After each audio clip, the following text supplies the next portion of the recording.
Well, I tell you what, Brad Holmes is assuring that what happened to us in 2024 will not happen in 2025, man. We got some breaking news coming out of the city of Detroit. I really didn't know what to expect this afternoon in Lions camp, man. One of the quietest free agencies as usual. That's what we do. But the Detroit Lions, as you can see from the banner, decided to make a signing today in the secondary. No surprise there. According to Mike Garafolo says, the Lions have agreed to terms with cornerback Rock Ya-Sin, sources say. Former second-round pick of the Colts heads to Detroit after appearing in 13 games for the 49ers last season. I'm going to be honest with you. I don't know too much about him. I have seen his name before. I have heard his name before. He's come up on different free agency profiles and things like that the Detroit Lions could have taken a look at. I know that he's bounced around ever since he left the Colts. That much I know. I can't say that he stood out to me. I can't remember watching a game and I was like, oh, that name really pops out. The only reason it really pops out is because of what it actually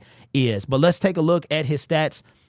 5'11", 195. He will be turning 29. He will be turning 29 in just a few months, a little over 2 months. Out of Temple, second-round pick. I want to say that he was drafted before Deebo Samuel. I think Deebo Samuel and DK Metcalf were both drafted after him in that 2019 draft. I could be wrong. In 2024, had 3 solo tackles and 2 passes defended. He was drafted by the Colts. He spent his first 3 years with them. Now, here's something that you'll see. Obviously, being a second-round pick, he was on a rookie deal. He spent 3 years with the Colts, and he was actually on the Raiders before his rookie deal ended. So I don't know if he was traded or he was cut and wound up with the Raiders. Let me know in the comment section below. Has yet to play a full NFL season. No surprise there. Played 13 games. His highest count is his rookie year, played 15 games, coming off 13 games last year. Spent the year before that, before 2024, in Baltimore. The year before that, in Las Vegas, played 11 games. So from just what pops off the screen, man, I don't see anything special, but that's just me. Now, a lot of you guys want to know what they always on Twitter or whatever the situation, we go straight to PFF. You go right to PFF, like PFF is the be-all, end-all. So as long as PFF is available, their information is available, and I remember to go look, I will bring it up. I don't really... PFF to me is literally a bunch of numbers. If you show me a formula of you make it make sense, then maybe I'll buy into it. But I don't understand how you can have a stellar game.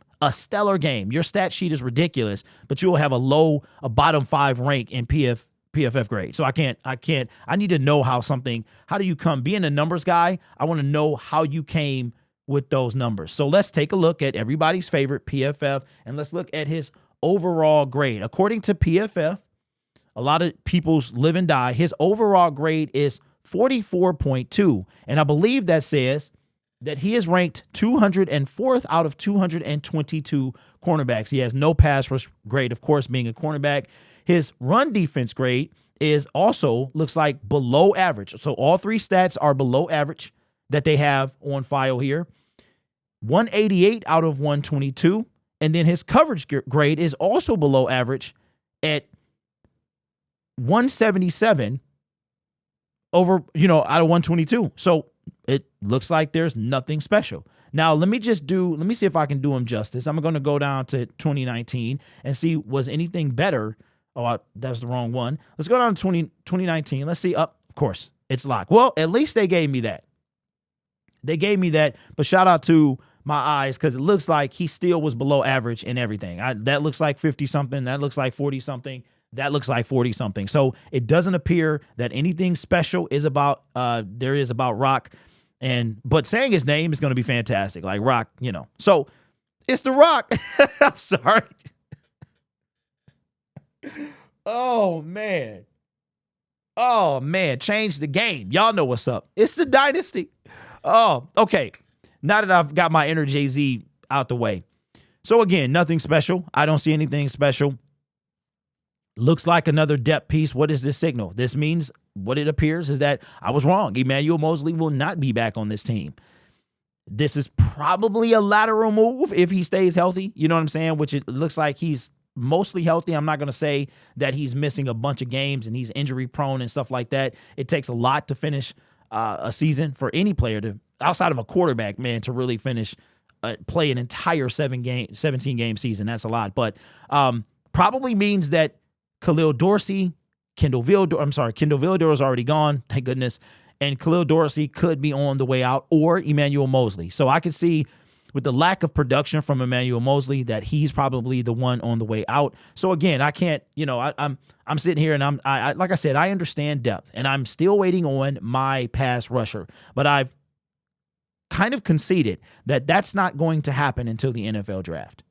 And this is what you're going to see from me. You're going to see bursts of emotion. You're going to see anger. You're going to see sadness. You're going to see disappointment. And this is all before we take the field. But what you will see from me is commitment. I will, if I ever thought about wavering when it comes to Brad Holmes in this pass rush, I was going to say Brad and pass at the same time. This is the year I'm not going to do it. If he picks, you guys remember, if you were here from the beginning in 2022, when we launched, and back in 2021, you were here for Odell Beckham and the claiming of Josh Reynolds. You know how I reacted when we drafted. The first draft on this channel was Aiden Hutchinson.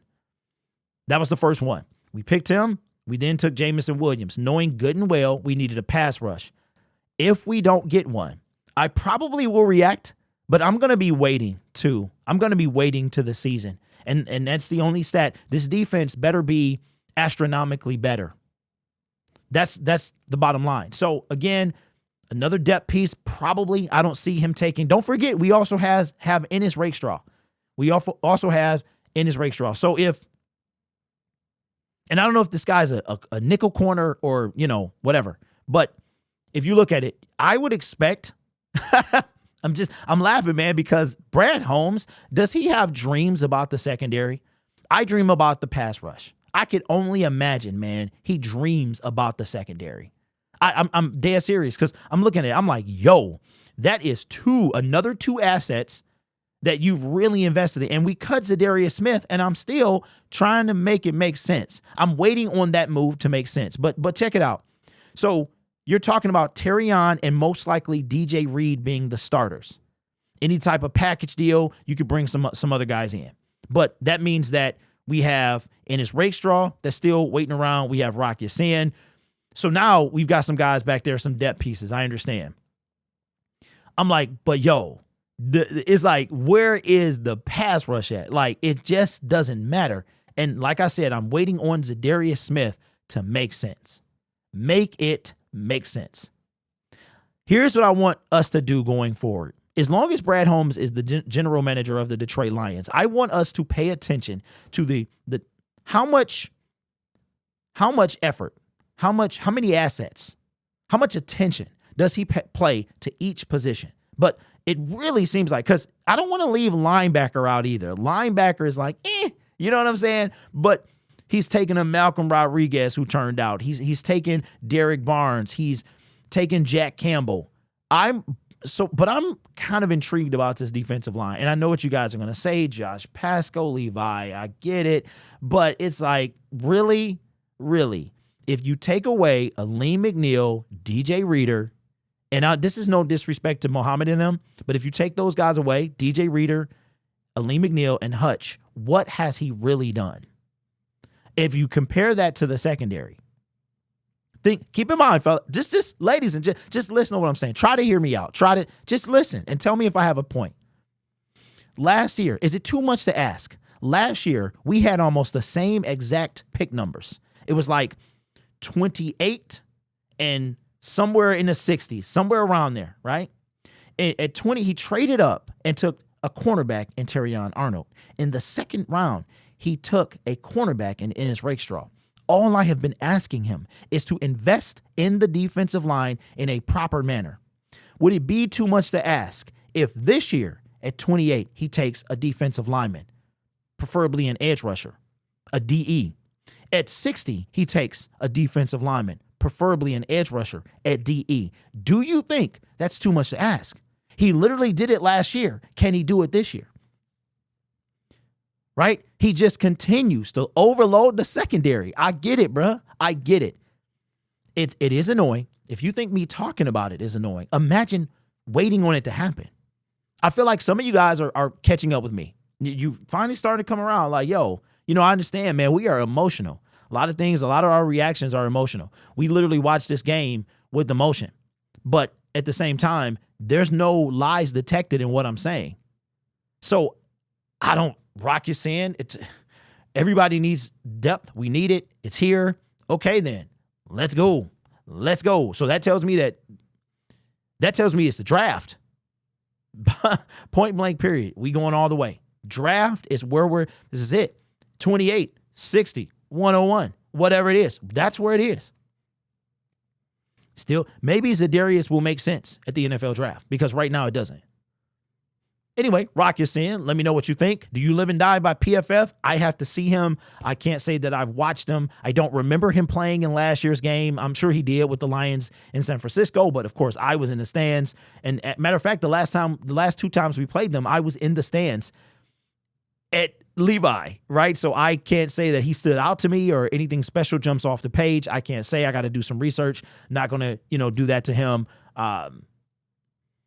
Relatively healthy. I mean, doesn't look like he's had any season-ending injuries. He is pushing 30. There's no surprise there. It's probably a one-year deal. No details coming out about it just yet. I'm sure by the time you see this video, they might be out. If that is the case, somebody please, or I'll put it in the comment section. All right, but give me your thoughts, man. Let me know down in the comments below. This channel is made possible by viewers, subscribers, and members just like you. It's because of your support I get to do what I do. You could be anywhere else on YouTube, but you choose to rock with me.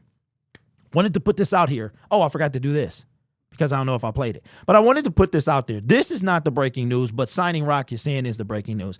You might see me other places, right? If you see, I'm not going to tell you what the channel is, but just don't be surprised. You guys should be used to this by now, but don't be surprised if you see me in a different place and I'm not talking about sports, all right? I want to put that out there, all right? You guys are awesome. Take care of yourself and each other. And as always, go Lions. One day, we'll get that pass rush, man. Just one day.